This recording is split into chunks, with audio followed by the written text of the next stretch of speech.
Bienvenidos, extraños y extrañas. Entrad libremente por vuestra propia voluntad y dejad parte de la felicidad que traéis. Mi nombre es Estela Nayat y hoy vamos a hablar del caso Valdemoro, el asesino tatuador. ¿Intrigados? Acompañadme en esta misteriosa historia. Pero antes no olvidéis suscribiros a mi canal para ver más vídeos como este, darle a la campanita de notificaciones para que os avise cuando subo un nuevo vídeo y seguidme en mis redes sociales. Bajad las luces, subid el volumen. Y ahora sí, comenzamos. El caso Valdemoro, el carnicero tatuador. Los crímenes más perturbadores son aquellos que se perciben como un peligro que puede repercutir sobre cualquiera de nosotros. Un disparo en mitad de la calle, un atropello intencionado, un robo que acaba mal, una agresión en un callejón. Todos son ejemplos de situaciones que pueden ocurrirnos cualquier día. Peligros reales, pero que asumimos y aceptamos. Vivimos con la posibilidad de que esto suceda. Pero ¿qué ocurre cuando vamos un paso más allá de lo normal? Cuando oímos una historia que sobrepasa los límites de la humanidad, donde se materializa una crueldad excesiva. El caso del asesino tatuador es un ejemplo perfecto del asesino que puede actuar sobre cualquiera y sobrepasarse de forma aterradora. Un crimen aleatorio, una víctima como cualquier otra, una motivación aún inexplicable, que acaba de forma sádica y despiadada. Eso fue lo que ocurrió en la localidad de Valdemoro, en Madrid, en octubre del 2019. Pero empecemos por el principio. La noche del 15 de octubre del 2019, Emils, una joven estudiante de peluquería de 18 años, abandonó su casa a las 12 de la noche. Sandra, su madre, no se extrañó cuando su hija le dijo a esas horas que iba a darse una vuelta. Era una chica aplicada, no tenía problemas con nadie y tampoco cometía excesivas locuras. Quería dedicarse a ser esteticien. Y su madre había ahorrado durante mucho tiempo para ayudarle a alquilar un local donde montar un establecimiento. Confiada en la sinceridad de su hija, pensó que saldría a la calle a quedar con algún amigo o a fumarse un cigarrillo, ya que lo tenía prohibido en casa. Desde la habitación de su otra hija, vio la luz del portal de casa abrirse de par en par, perfilando la silueta de Emils, hasta que la puerta se cerró. Esa fue la última vez que vio a su hija con vida. En realidad, esa noche Emils tenía otros planes. Iba a hacerse un tatuaje. La joven recorrió apenas 1 kilómetro hasta la casa de Leonardo, un tatuador al que conocía de anteriores sesiones. La vivienda era un chalet de Valdemoro que había ocupado ilegalmente. Se trataba de una casa enorme donde podía emplear cualquiera de sus habitaciones para montar un estudio improvisado. Emils ya había estado en su estudio un par de meses antes para hacerse otro tatuaje y en ocasiones le había comprado medicamentos sin receta. Leonardo Valencia Jaramillo, de origen colombiano, tenía 26 años y se hacía llamar en redes sociales Butcher,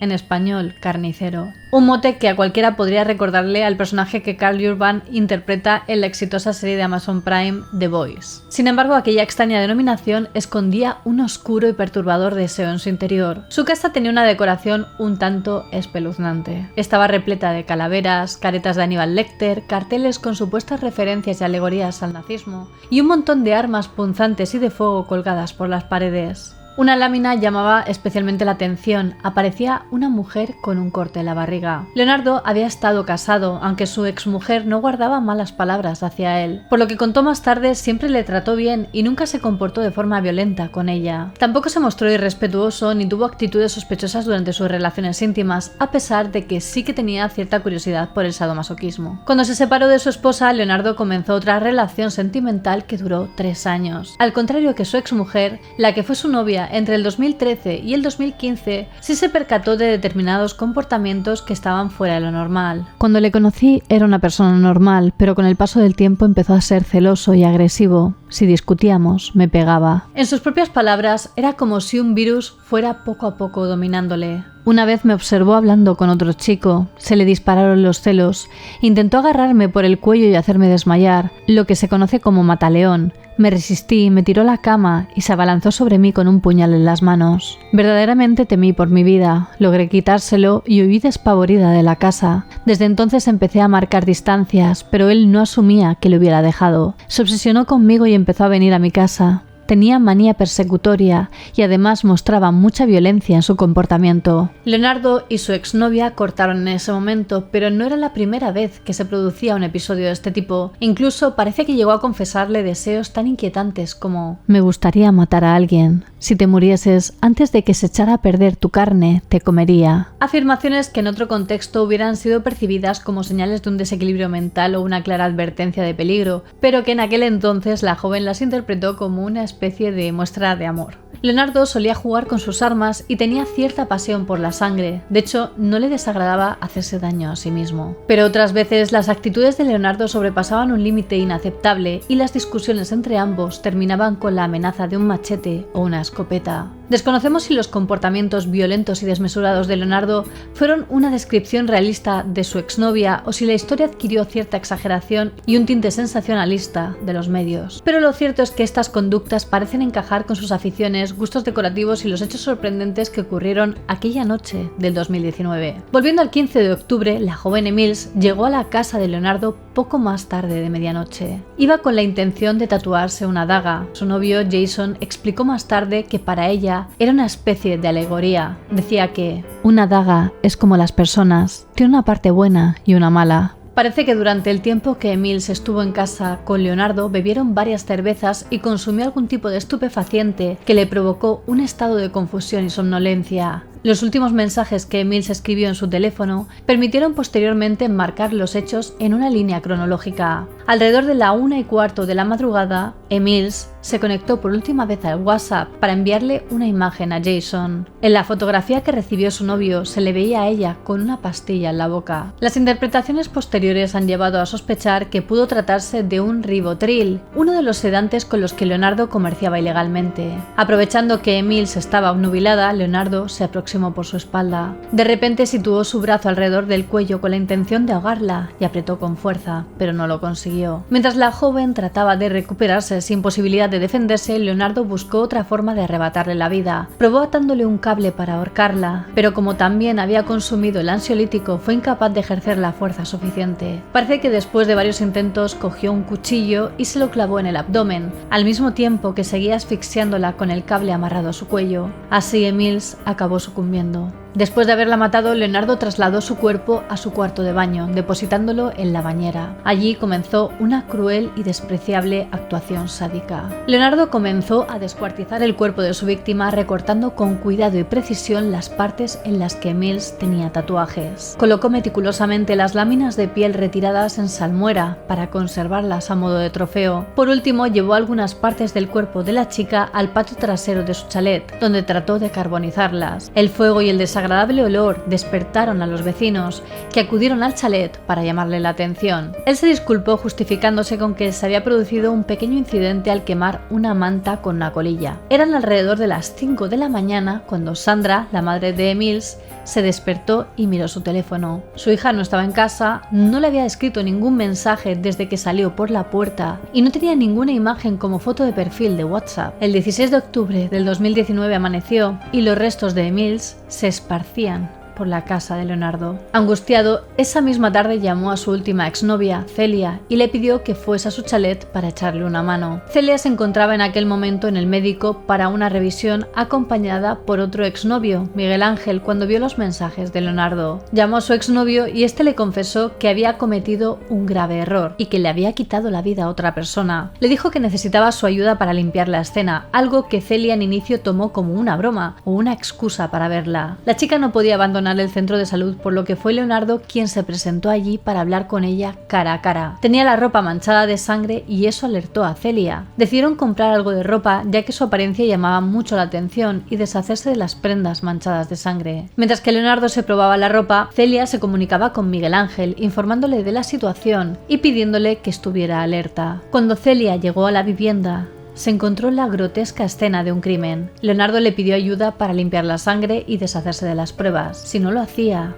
ella sería la siguiente en morir. Por lo que sobre las 7 de la tarde le acompañó a un supermercado cercano donde compraron varios productos de limpieza, bolsas, guantes, una pala y se llevaron sin permiso un carrito de la compra. En la casa había restos de la víctima desmembrada. El cuarto de baño estaba cubierto de sangre, ya que es donde había seccionado el cuerpo. La chica accedió a limpiarlo todo, temiendo lo que podría llegar a sucederle si se negaba. Mientras que Leonardo estaba ocupado tratando de eliminar las pruebas fuera de la casa, Celia aprovechó para realizar fotografías de la escena y llamar a Miguel Ángel para que la recogiera cuanto antes. Se dirigió al cuartel de la Guardia Civil de Valdemoro para denunciarlo sobre las 9 de la noche. Cuando llegó, Celia relató los acontecimientos a un agente. Les contó cómo al llegar a la vivienda se encontró a Leonardo de pie junto a una bañera repleta de sangre. Declaró que le había contado que había matado a una mujer ahogándola con un cable y que estaba tratando de diseminar sus restos. Al principio les costó creer su relato, pero Celia tenía imágenes en su teléfono móvil que corroboraban su historia. El agente que recogió su testimonio decidió contrastar los datos personales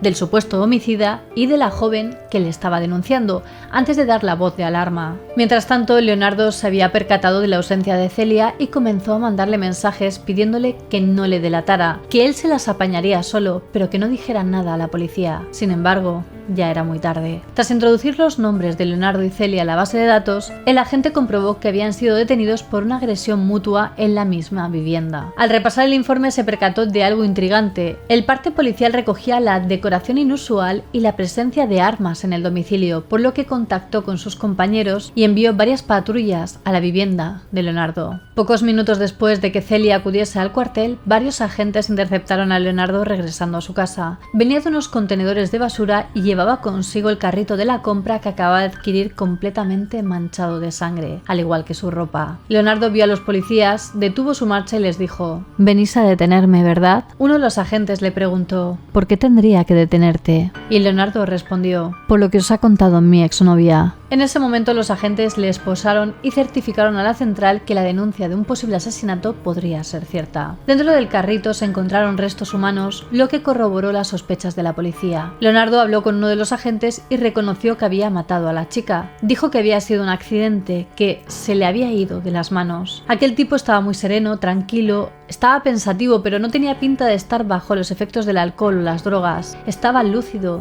y se mostraba colaborativo. Así los agentes comenzaron a lanzarle pequeñas preguntas con las que obtener más información. Le preguntaron quién era su víctima, a lo que respondió que no recordaba su nombre, pero que tenía su contacto de Instagram, accediendo a enseñárselo en su móvil. Leonardo les explicó allí mismo cómo había intentado deshacerse de varias partes del cuerpo de la chica, repartiéndolo en diferentes lugares. Se encontró el cráneo en unos matorrales cercanos y distintas partes del cuerpo repartidas en diversos contenedores. Se ofreció a abrir la vivienda para que los agentes pudieran acceder con la condición de que le permitieran controlar a su perro, un pitbull, para que no hubiera problemas. Cuando los agentes accedieron al chalet, en el número 124 de la calle Francia del municipio de Valdemoro, contemplaron una imagen espeluznante. Había restos de sangre esparcidos por toda la vivienda. En la cocina había varias armas, cuchillos y un hacha. También se encontraron partes de la víctima, algunas de ellas incluso cocinadas. También se halló un bote con la piel del rostro de la víctima y unos tatuajes que él mismo había realizado en salmuera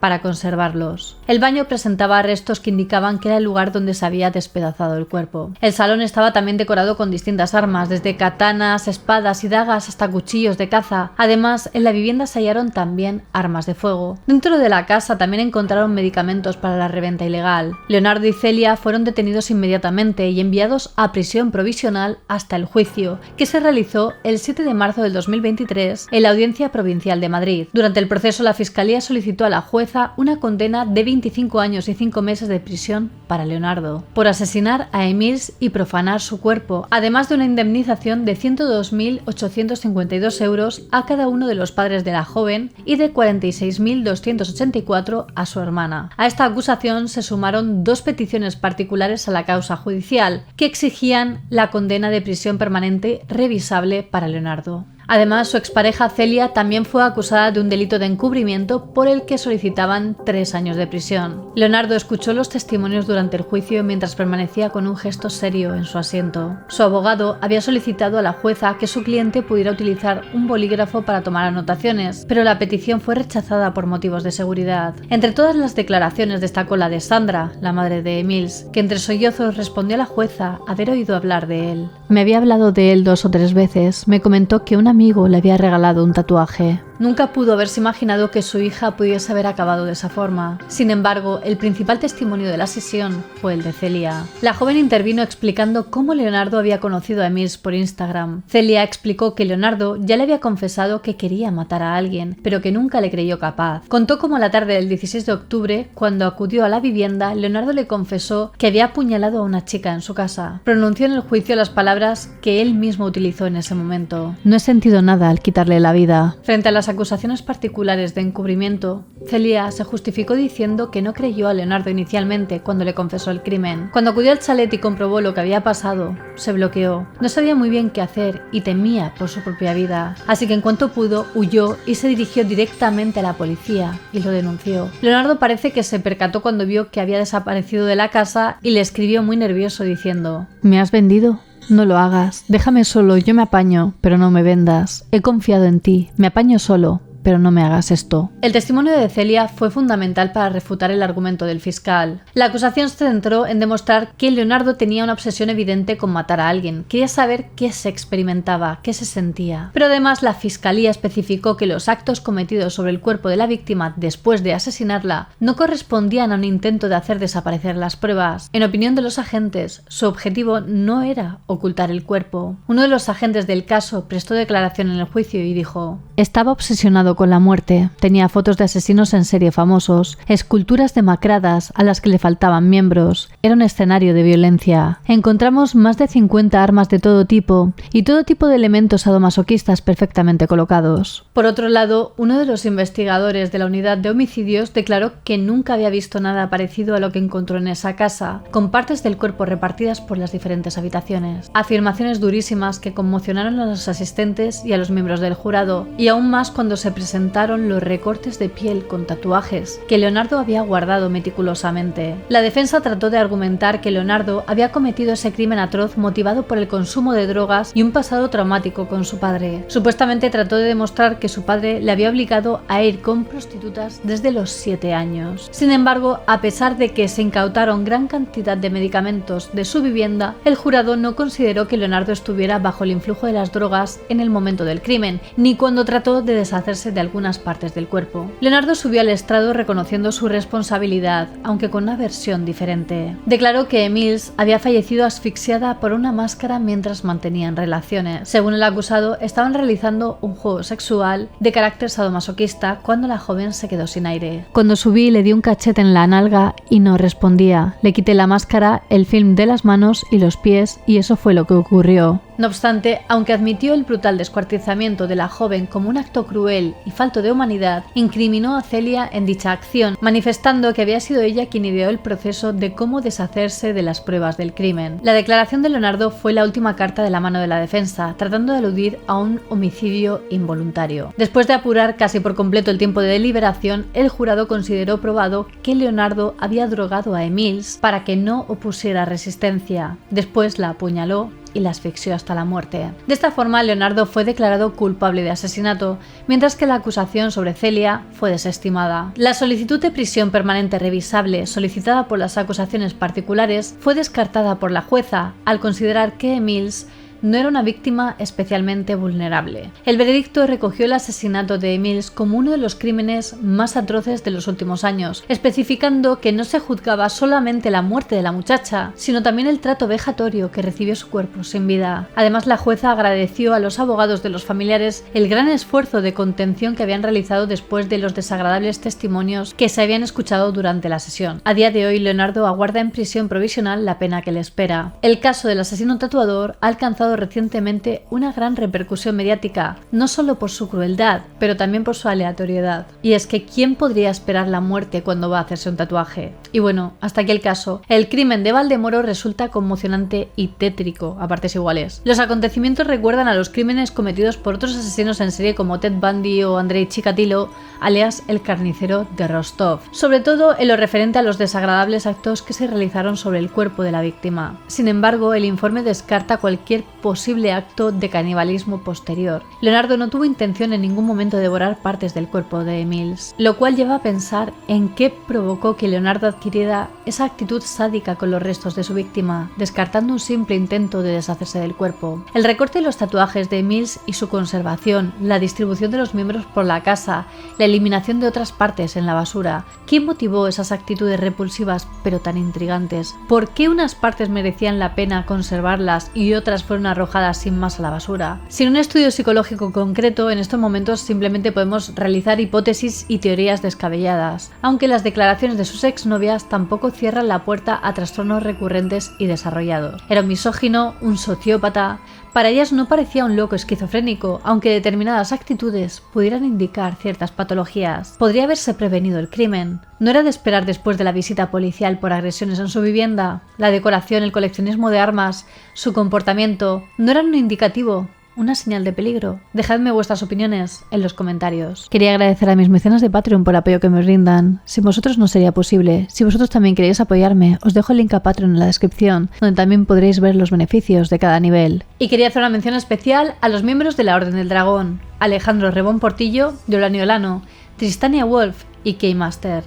Muchísimas gracias por vuestro apoyo y por ayudarme a seguir creando estos vídeos. Y ya sabéis que aprecio a todos mis extraños y extrañas, ya seáis nuevos o antiguos extraños del canal. Como siempre, me ayuda mucho que os haya gustado el vídeo, lo compartáis en vuestras redes sociales. Dale a like, así sabré que queréis que haga más vídeos como este, suscribiros a mi canal y dadle a la campanita de notificaciones. No olvidéis seguirme en todas mis redes sociales, os las dejo por aquí y en la descripción.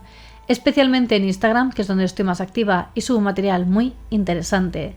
Y ahora sí me despido, nos vemos en el próximo vídeo. Recordad que subo nuevos vídeos cada semana. ¡Hasta pronto!